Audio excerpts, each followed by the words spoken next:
nursing, one stalking the neighborhood.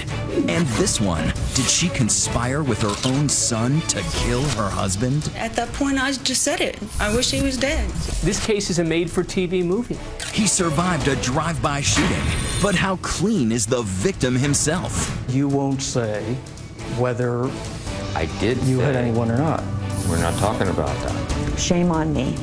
Shame on me. Mommy or mastermind? Plus, parents going crazy over their kids' game. But meet the soccer mom who took it to a whole new level. A death threat? Could you believe that this is stemming from Little League baseball? Batter up. And I did drink. I did breastfeed. If I knew it was illegal, I wouldn't have done it. the mom who made national headlines with a different kind of feeding frenzy. In your opinion, you did nothing wrong. Right. And yet, your opinion got you arrested. Tonight, does Mother really know best? Here now, David Muir and Elizabeth Vargas. Tonight, the dramatic trial that just ended, proving that what happens in Vegas often ends up in a courtroom. In this case, a drive-by, almost fatal shooting. But was it road rage or wife rage? In fact, here's the question for everyone at home to answer tonight while you're watching. Did a Las Vegas mother draft her own son to do her dirty work?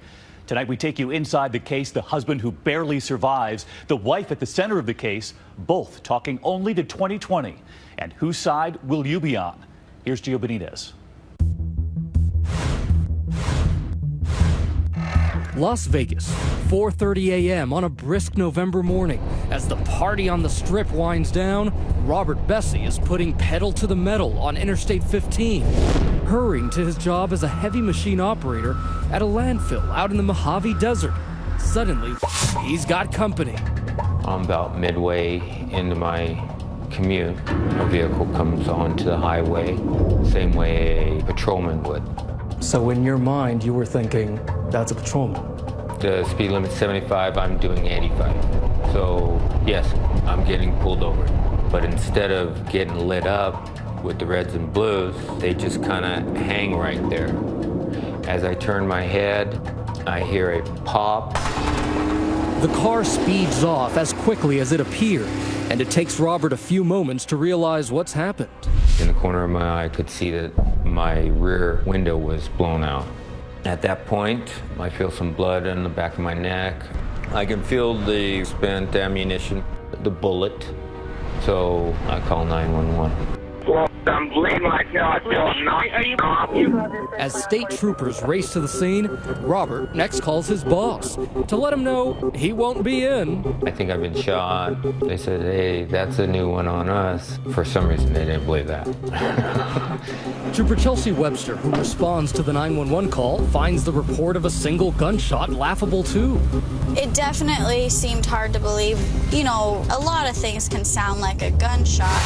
But Robert is positive he was shot and provides details about the alleged getaway car. What was it that you noticed right away about that car? The gold color of the fender. Robert is rushed to Las Vegas University Medical Center, where doctors do, in fact, remove a single bullet from his neck. As you can see from this photo of his wounds, his odds of survival were longer than drawing an inside straight flush at Caesars. Because I was turned and it hit the skull, that's what stopped me from dying. Authorities are puzzled. Did somebody do it, or was it possible he did it himself? We had just so many things to consider. It all felt so random. Could this have been a case of road rage? Get the out! There have certainly been enough cases of motorist mayhem in recent years to think that SUV driver was yet another highway psycho. It's a scary situation, but what... So it's no surprise local reporters paint Robert Bessie's shooting as a road rage story at first. Road rage, which authorities say could be the case here. But as detectives interview Robert in the hospital, he presents a far stranger explanation of how that bullet wound up in his neck. You have family drama combined with wild allegations. This case is a made-for-TV movie.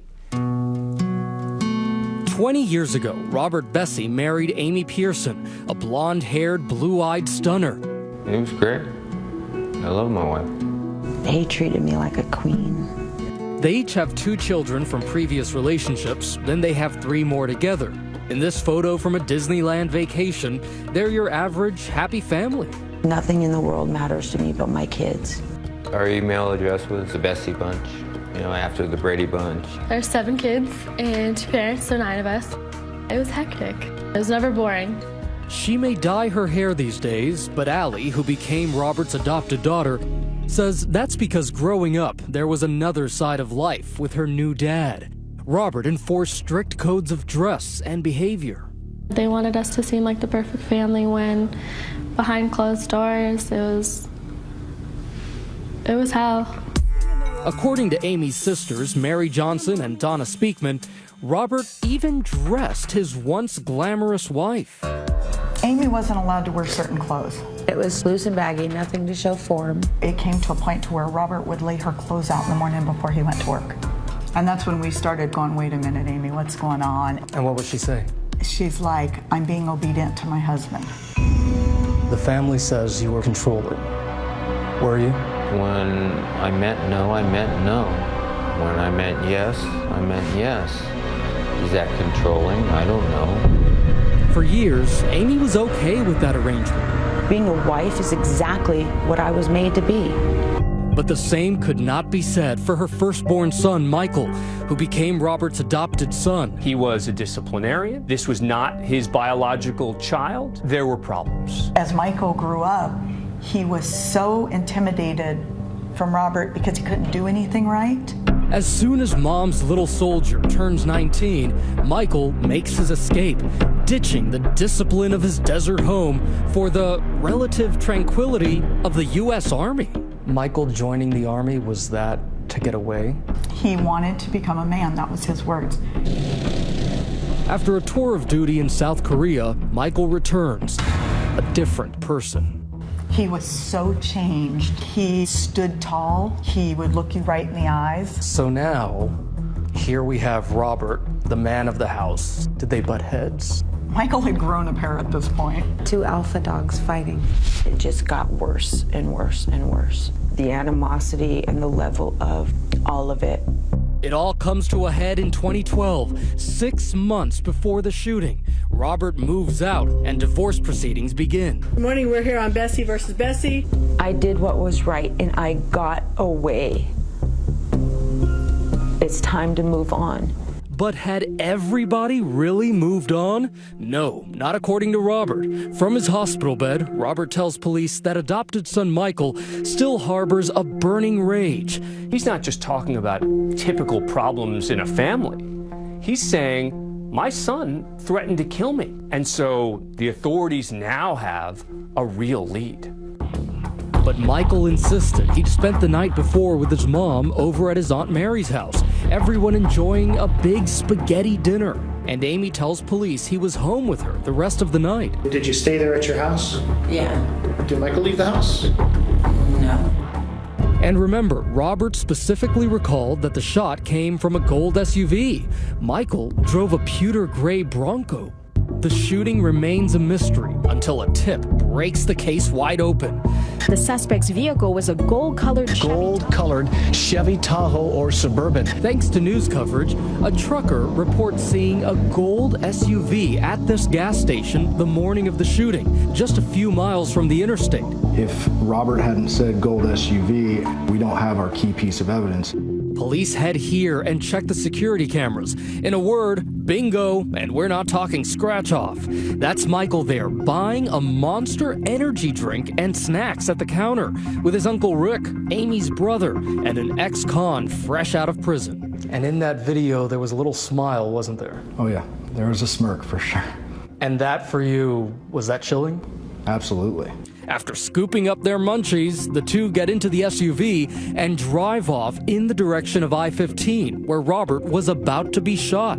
Soon, police track down that SUV. It belongs to Uncle Rick's girlfriend. In short order, they slap the cuffs on the gang that literally couldn't shoot straight. Police say they've made an arrest in a shooting on I-15. Case closed? Not by a long shot. Police are about to unearth more stunning revelations about the Bessie Bunch, which will explain why we're talking to Amy behind bars. Shame on me. Shame on me. And is the victim of the shooting guilty of something himself? This case kind of got out of control quickly. What the heck's going on? What is going on? When 2020 returns.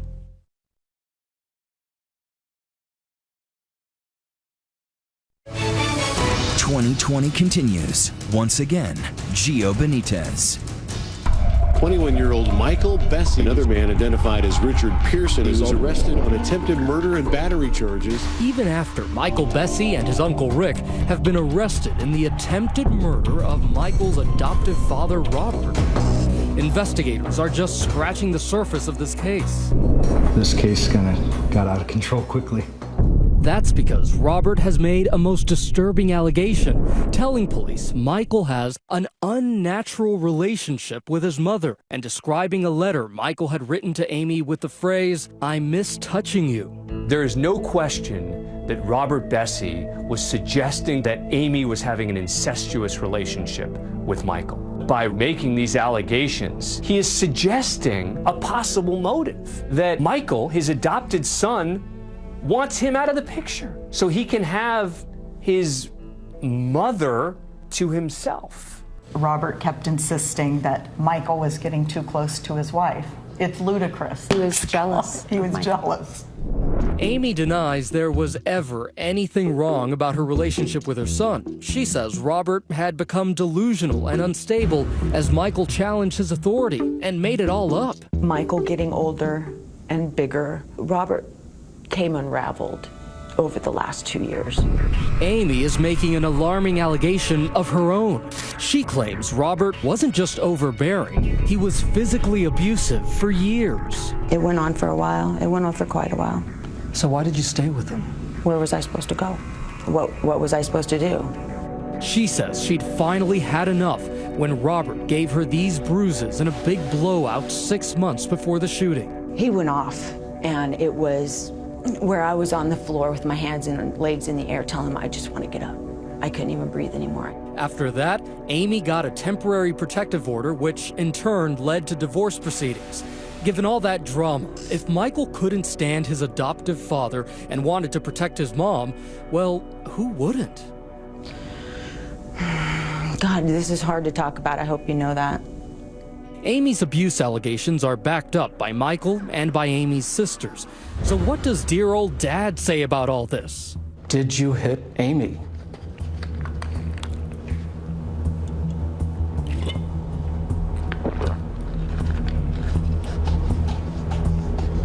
I'm going to take control of the situation. I won't talk about anybody in my family, and that is me taking control right now. And that is my example of controlling. You won't say whether I did you hit anyone or not. We're not talking about that. Police are now exploring a new theory, that Robert's estranged wife hated him enough to have plotted his murder with Michael and Uncle Rick. Were they just pawns in this game, and was Amy the queen? We suspected Amy was involved because she was the one that directly benefits from Robert's death. She's the mastermind. But Amy told police just what she told us. Sitting here today, you can say you had absolutely nothing to do with that shooting. Positively. Absolutely. Nothing. Her alibi, the same as Michael's. She says she was at that spaghetti dinner at her sister's house the night before, then went home and was asleep in bed when the crime occurred. Anyway, she says if she really wanted her husband dead, she could have shot him in self-defense when he got violent. For over 15 years, I slept with a shotgun at the end of my bed. I slept with my weapon next to my head, with Robert beating the crap out of me. I'm bloody. I know the laws. That would have been right to shoot. A month after Michael's arrest, Amy is still in the family home with her kids, being a mom. That's when a bombshell explodes in the district attorney's office. We had a jailhouse informant send a letter actually to Sam's desk. Michael has been spilling his guts to a snitch, saying Mommy had murder on her mind. As I read the letter, there were a number of details that he provided. Among those details, that Amy had been plotting Robert's murder for months. Robert and Amy had the big blowout that spawned the whole divorce proceedings. I think that's when she started to plot his death. But prosecutors don't think Amy's motive was her safety. Robert had already moved out of the house and was keeping his distance. No, they say, it's something much simpler, something folks in Vegas would understand. A jackpot. She was the beneficiary on his life insurance policy. And that life insurance policy was worth $250,000. And the letter also blows up Amy's alibi and puts her near the scene of the crime. Michael has told the snitch Amy didn't stay home in bed.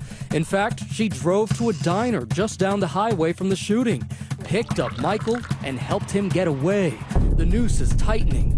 At that point, did you think you would be arrested? No, I didn't have any idea about any of it. That is beyond me. That is evil. The prosecutors aren't buying it. They charge Amy with 7 different felony counts and get ready to take her to trial. When we come back, the accused mastermind of the sinister plot takes the stand, and you won't believe what she has to say. I was fed up. At that point, I just said it. I wish he was dead.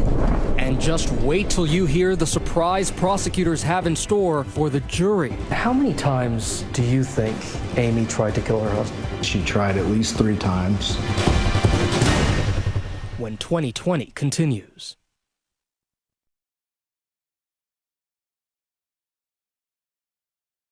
"2020 returns with Does Mother Really Know Best? Once more, Gio Benitez. Jury in the hall, ladies and gentlemen, jury coming in. Las Vegas prosecutors have charged Amy Bessie with 7 felonies, including conspiracy to commit the murder of Robert Bessie, her husband of 18 years and father of 7 children. The case making national headlines. Amy Bessie is charged with plotting to kill her husband in a drive-by shooting, with her brother and her son carrying out the crime. As the trial begins, the prosecutors come out swinging. Hell hath no fury as a woman scorned, and that fury is the rage that she felt against her husband, Robert Bessie. They tell the jury that they now have evidence Amy had hatched schemes to off her husband, not once, not twice, but she tried at least 3 times. What follows is a parade of would-be and wannabe assassins. There may be no stronger evidence than witnesses coming forward and saying, yeah, Amy Bessie wanted me to kill her husband and tried to get me to do it. Enter Courtney Smith, Michael's ex-girlfriend. She testified that Amy spoke about that insurance policy incessantly. She said that it was for $250,000 and that she had made the comment that he was worth more dead than alive. And Smith says she was in on one of the first unsuccessful murder plots, a failed attempt to poison Robert on Father's Day. Death would be delivered in a can of Red Bull laced with arsenic. Who delivered that Red Bull to Robert? I did. Who actually handed it to you to deliver to Robert? Amy. The defense draws out that Courtney has an axe to grind with Amy. And then you have a conversation with police, during which you describe Amy as a bitch. She can be. Up next, Vincent Sweberg, Michael's biological father. Prosecutors say Amy tried to recruit him as a hitman too. There come a point in time where she asked you to make him disappear. Yeah. Okay. What did you take that to mean? Dead. Did there come a point in time when, after you had said no, that she would have someone else take care of it? I think so, yeah. The third time was the charm. Prosecutors say Amy decided to keep things in the family, turning to her baby brother, ex-con Rick Pearson, recruiting him and her own son Michael to do her dirty work. Everything leads back to Amy Bessie. Did you ever tell Rick or Michael or both, did you ever tell them, I wish he was dead? No. Not in those words. I did make the comment in front of everybody in my family that I wish the son of a bitch was dead. So in front of your family, you told them, I wish he was dead? Yeah, as a blanket statement, not somebody do this for me, somebody do this for me, like it was portrayed at trial. That quote is one of those things that you wish you could take back. But there's no going back now. Prosecutors are finally ready to lay out their chronology of the crime. It is the night before the shooting. Amy and Michael are at that spaghetti dinner at Aunt Mary's. At 10:44 p.m., prosecutors say a telltale text is sent from Uncle Rick to Amy. Rick was communicating with Amy and saying, well, just everybody there. I love it when a plan comes together. 1:47 a.m. The plan is afoot. Prosecutors say the three conspirators go silent on their cell phones. 3:28 a.m. Michael and Uncle Rick pick up that energy drink and get spotted by the gas station security cameras near the scene of the crime. She said if her tweaker brother hadn't stopped to get an energy drink, they would have never gotten caught. 4:35 a.m. The plan is executed on that lonely stretch of Interstate 15. Who do you think pulled the trigger? It's impossible to say. But the executioners have botched the job. Their intended target lives to tell. If Robert had been killed, the information about the gold SUV probably never would have made it to detectives. And at 5:07, yet another boneheaded mistake. Uncle Rick calls Amy, pinging a tower nearby the crime scene. There's no question this was amateur hour. Staring at a maximum prison sentence of 91 years, Amy rolls the dice, testifying on her own behalf. I said that I wanted him dead. That's different from what you're saying. But now she flip-flops. No, she didn't just go home from that spaghetti dinner and go to bed like she told the cops. On the stand, she says she did drive to that diner to pick up her son Michael, but it was totally innocent. I went and picked him up. I never saw the vehicle. That's what my brother said. They had a flat, take Michael home. I said, okay. I sat and had a cup of coffee. Okay. And took my son home. So you lied to Detective Majors? No, not on purpose, but yes, I did. Yes, you did lie. Yes. I by omission, obviously, yes. When you're testifying on your own behalf, having to admit that you lied to the police doesn't help. But Amy continues to proclaim her innocence through a 2-week trial. Did you participate in any way in the attempt on Robert Bessie's life? No, I did not. But the Vegas jury doesn't go for it, returning a verdict in time to make it home for dinner. Guilty of conspiracy to commit murder.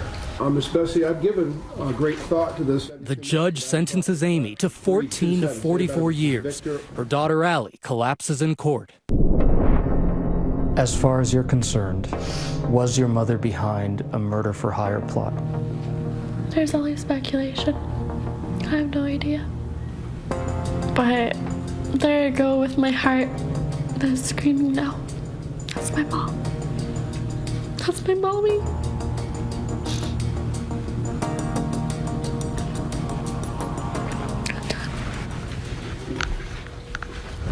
Michael and Rick plead guilty and are expected to be sentenced next month. They declined our requests for interviews. Do you forgive your shooter? I need to forgive them so I can move on with my life. Robert Bessie has resumed his life, raising 3 kids, while his 43-year-old ex-wife applies her homemaking skills in a Nevada state prison. What message do you have for the people who are watching this? If you have family, do everything you can, humanly possible, to love them. Keep your family together. Is there anything that you would have done differently? Taking my own advice I just gave you. As for the matriarch of the Bessie bunch, well, she's okay with how things turned out. She says these concrete walls and barbed wire fences are actually an upgrade from her old ball and chain. I might be in jail, but for the last 20 years, I've been in prison. So for me to have the freedom of my own will, instead of a will being imposed on me on a daily basis, there is a freedom in that. A real prison, better than perhaps the life she'd had. After what you've heard, did Amy get a just sentence, up to 44 years? Let us know on Twitter using the hashtag ABC2020. David and I will be right back. Next, the new mom versus the waitress. For you, 2 beers and nursing are fine. Yes. There are plenty of people who say 2 beers and nursing are not fun. But is that really what she was drinking? The breastfeeder and the whistle-blowing waitress. Together again for the first time. When we come back.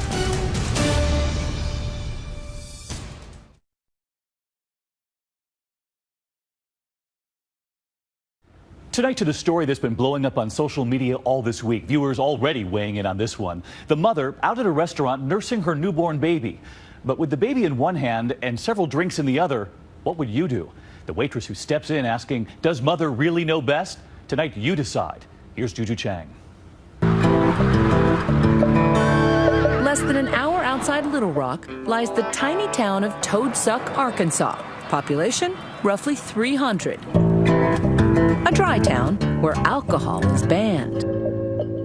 It's also home for Tasha Adams, a stay-at-home mother of 3, 6-year-old Cal, 2-year-old Hyde, and the baby, Anna, who's just 9 months old. And how much do your kids mean to you? More than anything in the world. So how did Tasha wind up thrown in jail for endangering the welfare of her baby? For doing something that, frankly, a lot of moms do. I did drink. I did breastfeed. I don't know. I didn't know it was illegal. If I knew it was illegal, I wouldn't have done it. You know what I mean? This is the first time Tasha is talking on camera about her run-in with the law, which all began after the funeral of a family friend. Afterwards, she and her parents stopped for dinner in the nearby town of Conway, where, unlike Toadsuck, you can buy a drink in a restaurant. Tasha had her baby Anna in tow because at the time, the 6-month-old was exclusively nursing. We had a pizza, and we had a big old thing of spinach dip. I had a beer with that, and then I had another one later on. Some people, I'm sure, can drink 2 beers and get buzzed or drunk. I can't. For you, 2 beers and nursing are fine. Yes. Because there are plenty of people who'd say 2 beers and nursing are not fine. Exactly. That's opinions. Tasha insists she had just 2 beers over an hour and a half. But that's not what Jackie Connors says she saw. The off-duty waitress showed up early for an after-hours staff meeting and has a different version of what happened that night. About 30 minutes till last call, and they looked like they were having a good time, just drinking, and then started getting louder and louder, and then the baby started getting fussy. That's when, Jackie says, Tasha began to breastfeed Anna. But according to the off-duty waitress, Tasha wasn't just drinking beer, but something much stronger. Cocktails made with hard liquor. There were 2 or 3 drinks in front of her already when I got there. And then I watched the bartender make them look like Long Island's.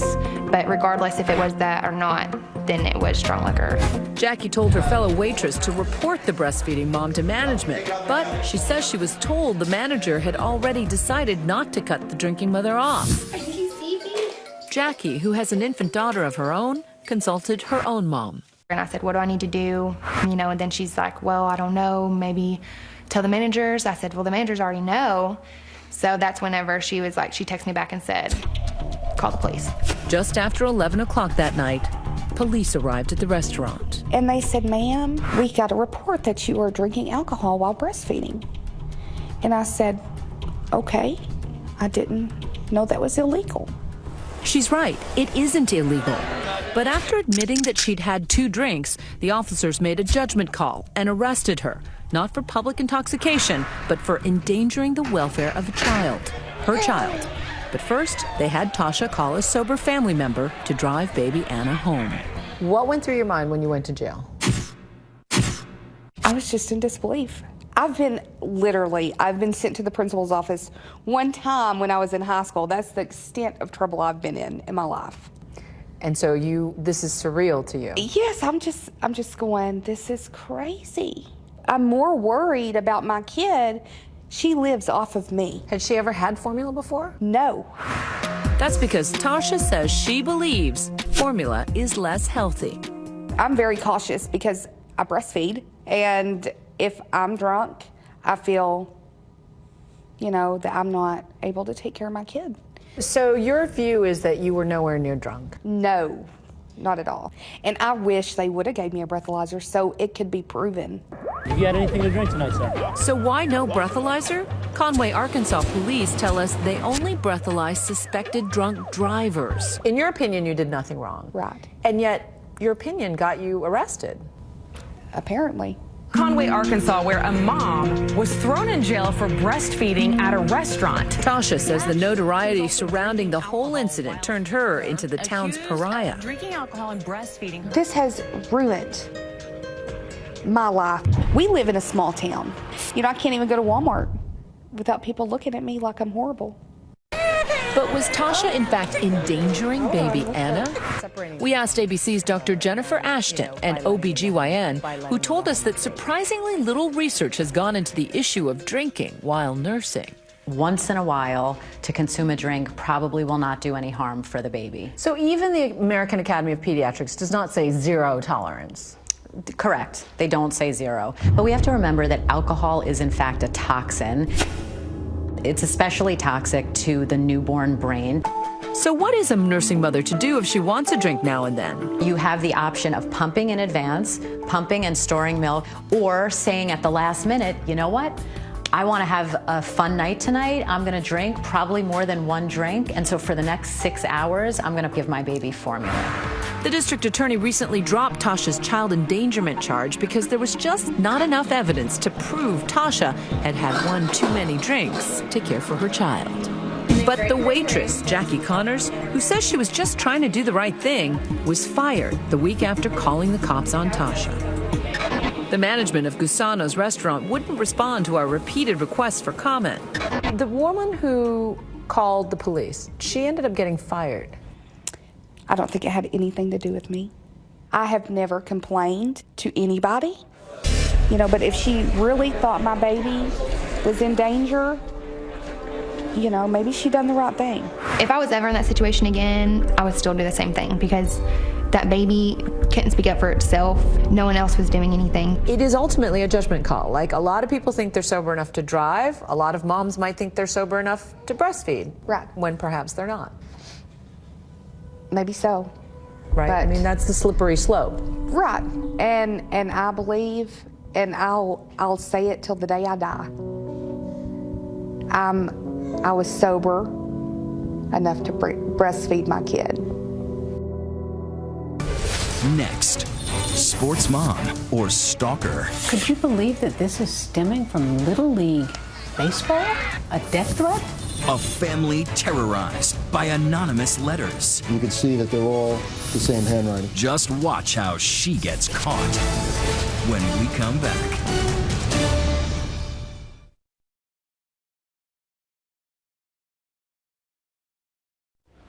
Are you one of those parents who goes a little crazy watching your kids play sports? Crazy bad, as in attacking the referee or the opposing team?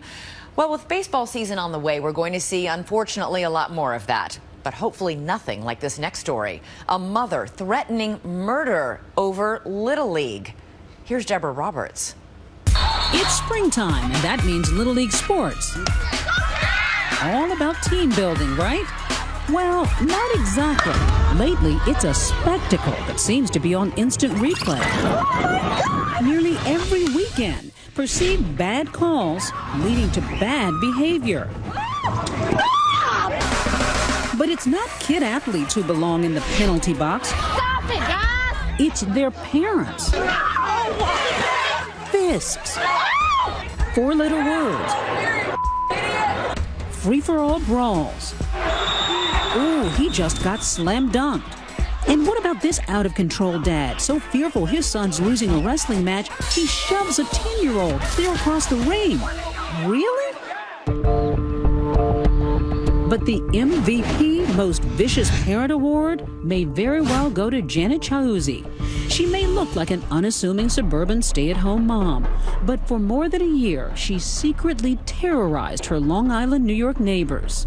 We spent days, months, years looking over our back. It all began one summer. John DeMasi was coaching his son Dominic's baseball team when an angry letter was sent to the league board claiming DeMasi was playing favorites. It was just an anonymous letter sent how wrong I was coaching the team and how bad we were. Then there's another letter and another letter. Who could be so spiteful? Month after month, the letters kept coming.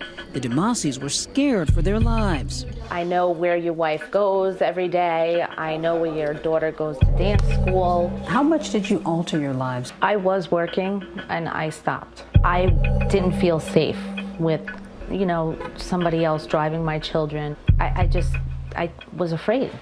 There was times I slept out here, just nervous about who's coming to the door, who's passing by, and it wasn't easy. But the family found comfort in friends, including Janet Chiuzzi, a neighbor whose son played ball with Dominic and is in the same school. She suddenly began cozying up to Linda. And Janet was texting me every other day. Texting you about what? Anything. Which nail salon do you go to? Even showing up at Linda's 40th birthday party, uninvited, and here at another event. Then, weeks later, a special delivery to the DeMassis. And there was 2 handwritten envelopes in our mailbox, so I opened both of them. One was addressed to my son and one was addressed to me. I made it my life's goal now to observe your family on a 24/7 basis. Don't be planning a vacation anytime soon. You will have no home to come back to. That had to knock you for a loop. I read the letter written to my son, which was just took me down, because it just said that if your father doesn't step back, I'm going to kill him. You might never see your dad again. You all better watch your backs. This is no joke. This is as real as it gets. To get the hell out of East Meadow Baseball. That's to a 10-year-old child. Could you believe that this is stemming from Little League baseball? A death threat? No, I couldn't. But it did.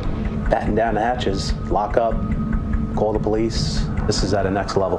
How frightened were your children? We sat him down and explained it. His initial reaction was to put down his glove and his bat and said, "You know what, Dad, I don't need to play baseball anymore." Yet the DeMassis refused to give in to their tormentor's demands. John remained the coach, a terrified Dominic still on the team. I was definitely nervous, and when I got up to bat, I felt like someone was always watching me. It definitely made the game more nerve-wracking and harder to deal with. As the frightened families struggled to go on, Nassau County Police were sifting through the baseball parent list, looking for anyone who had an axe to grind. And they gradually began focusing on one key piece of evidence, those envelopes that contain the hateful letters. I mean, if you just look at the town and the zip code on every single envelope, you could see that they're all the same handwriting. And another slip-up, the stamps were all identical. That made it apparent that we were dealing with the same person on each occasion. But who? Turns out investigators were zeroing in on a parent no one would suspect, that new friend, Janet Chiuzzi. Some of the content in the letters showed that this person had some intimate knowledge of the family's background. And that's what ultimately led us to Miss Chiuzzi. But to nail her, police needed a copy of her signature. So Linda DeMassi hatches a plot to trick Chiuzzi into giving her one. Linda has her 7-year-old daughter collect addresses for a fake fundraiser. Chiuzzi takes the bait. The way she wrote East Meadow, it was a certain way, and I could feel my knees starting to shake as I was standing there, and I couldn't believe it. A chilling discovery. Linda knows beyond a doubt that her so-called good